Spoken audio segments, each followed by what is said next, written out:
deserts of Arabia, an insurgency war was raging years before I got to France. Tribes of Bedouins had united to fight a war that was very different from the one we fought in the trenches. Using small, mobile units, they challenged the might of an empire, and they were rallied around the ideas of a single, influential warrior. Ideas of freedom and change.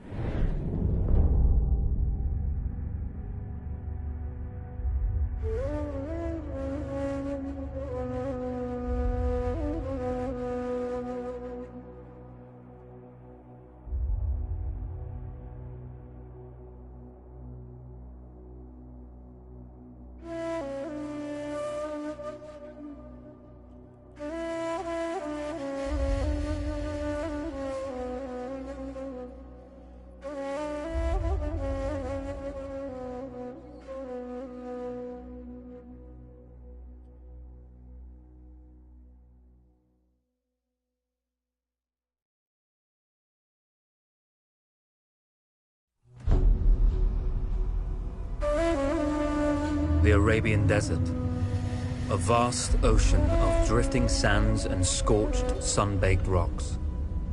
Beneath these endless dunes, oil, the lifeblood of our new mechanical century.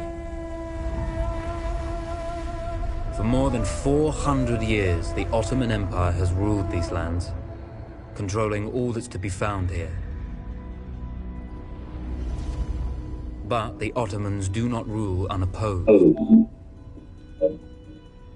Hello. Small bands of Bedouin rebels have united the forces of the Empire. They strike without warning and then advance into the desert.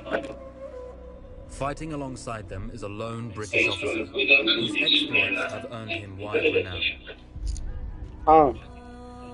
The world has taken to calling this man Lawrence of Arabia. Was with us when we learned of a recently derailed Ottoman train carrying a most interesting piece of cargo.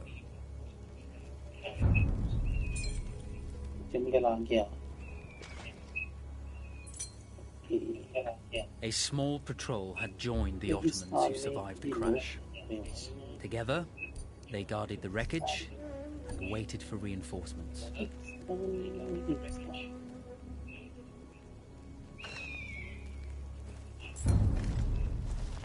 A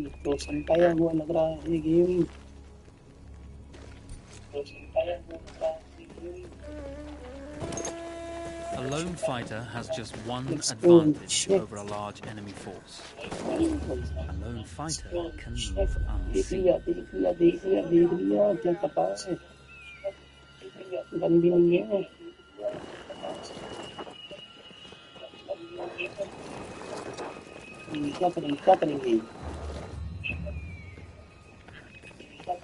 Cry havoc and let slip the dog.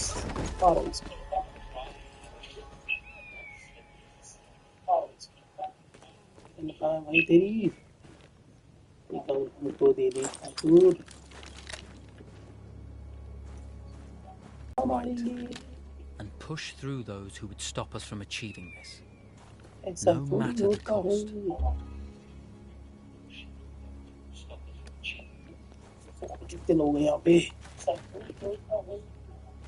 Single long fire कर रही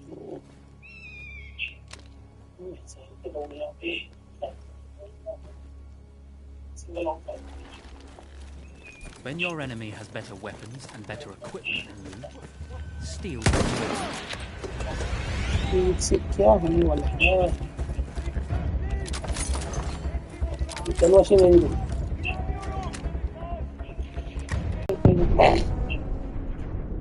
ये हो जाएगा आगे चलेगी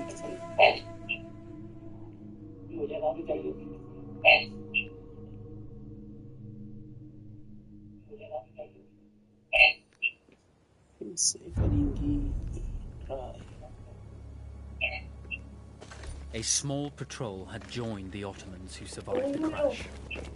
Together, they guarded the wreckage and waited for reinforcements. cry havoc and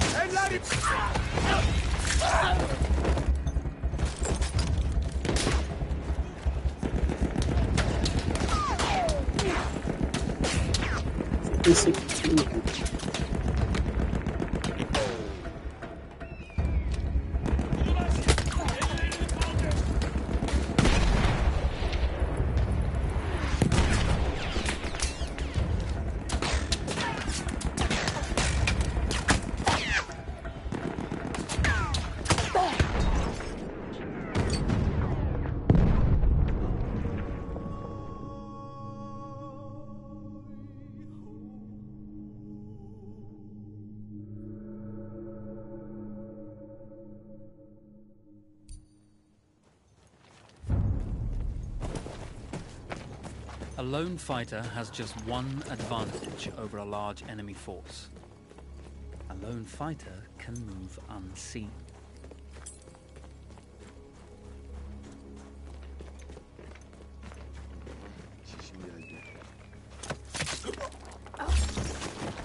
The tribesmen fought unconventionally, using weapons they knew well.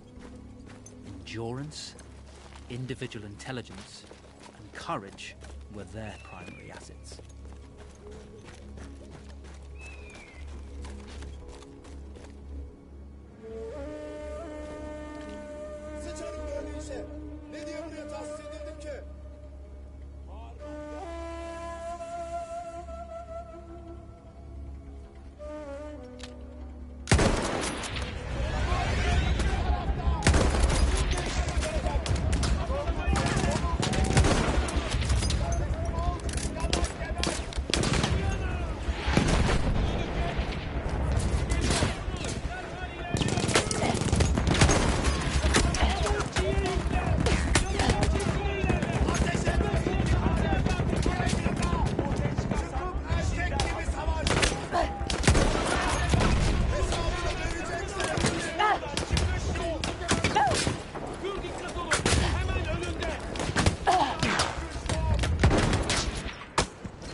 A lone fighter has just one advantage over a large enemy force. A lone fighter can move unseen.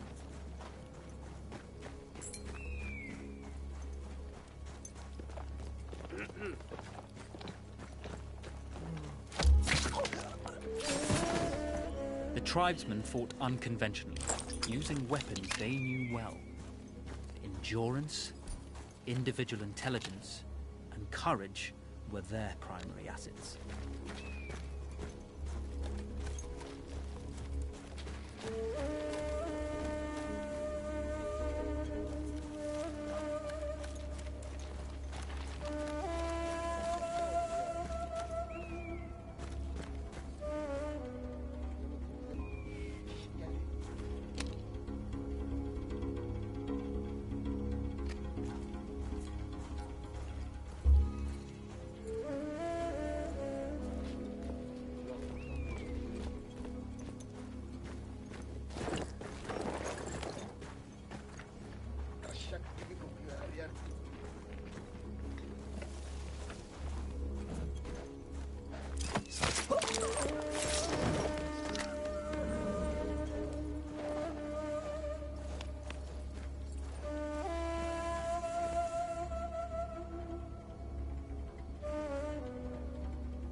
When your enemy has better weapons and better equipment than you, steal from your enemy.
Come out!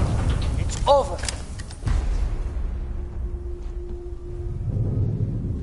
Well, you did not think we would be fast enough to catch you here, did you? Lawrence of Arabia.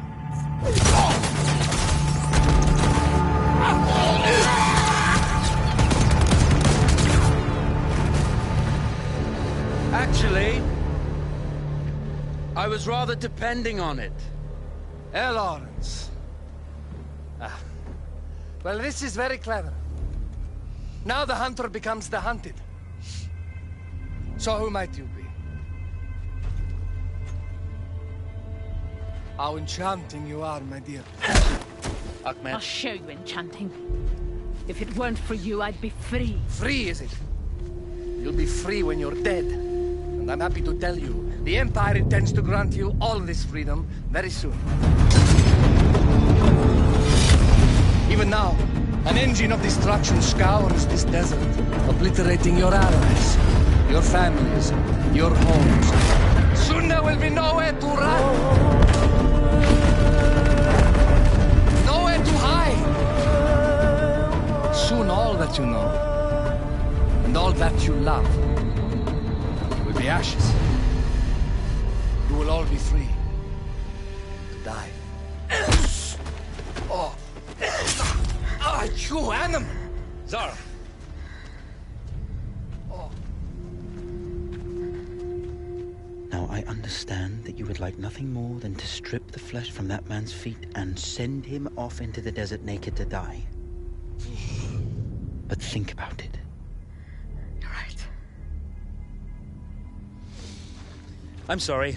My friend here, she can be a little brusque. You're going to tell me how to lie to your train, so we can lure it into a trap and destroy it. Impossible. To even begin to talk to that train, you would need an entire book of communication codes. Oh, like this one, you mean? You can never stop the progress of machines. One day, the whole world... Of course, obtaining the codebook was not enough. To destroy this Iron Dragon, this Canavar, as the Ottomans had named it, we had to send it 3 encrypted messages telling it to stand down. There were Ottoman outposts scattered along the railroad tracks. The commanders there carried high-priority message capsules. We had to use those to send our orders. Infiltrating the village wouldn't be easy. A full detachment of Ottoman soldiers had occupied it. The Ottomans had chosen an isolated location for their desert outpost. It seemed lightly defended. It was also well stocked with arms and equipment. The ancient ruins were all that remained of a civilization now lost to time. The Ottoman Empire brought in the modern world with a host of armored vehicles and field guns. 3 commanders to eliminate, 3 personal message capsules to be stolen, and then sent with our false orders. How Zara tackled this dangerous and audacious mission was up to her.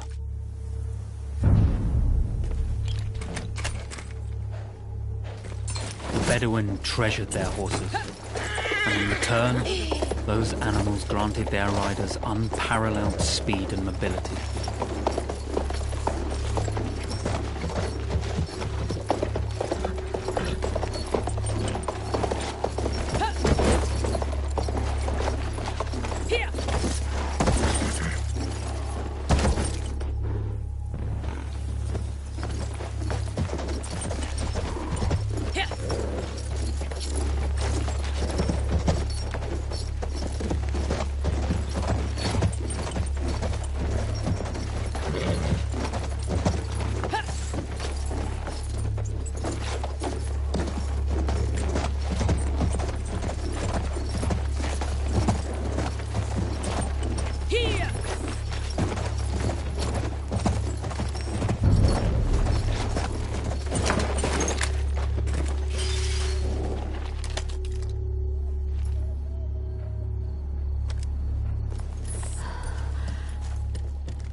A single order wouldn't be enough.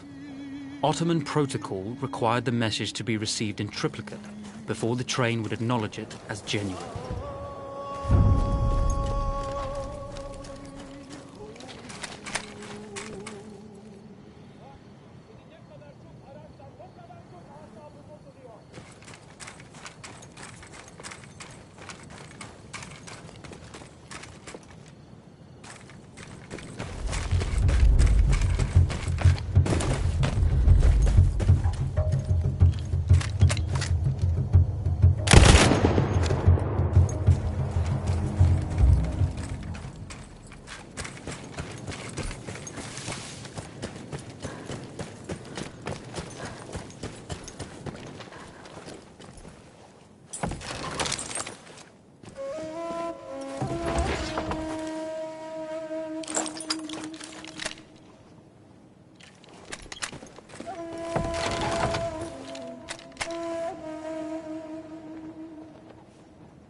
We were putting a great deal of trust in Zara's capabilities, but I had complete confidence that she would carry the day.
you see, the message had already been sent, my dear. Not the message you would have wanted.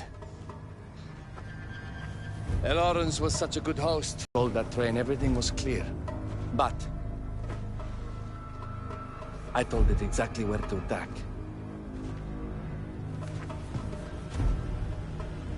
The beast has your scent, my dear. And it's coming to slaughter you and your little band of rebels. Man makes plans, and God laughs. As it turned out, the small town where we would ambush the train had a significant enemy presence. Those troops would have to be dealt with before the explosives could be set.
Bak demedi deme. Bu yüzbaşı benim başımın...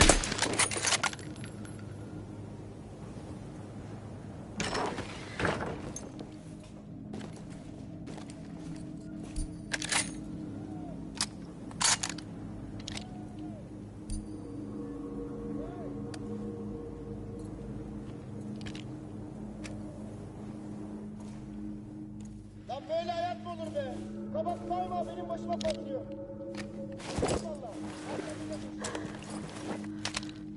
When facing armoured opposition, we often use the Ottomans' own weapons against them. Anti-tank grenades, field guns, whatever we could lay our hands on.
Man makes plans and God laughs. As it turned out, the small town where we would ambush the train had a significant enemy presence. Those troops would have to be dealt with before the explosives could be set.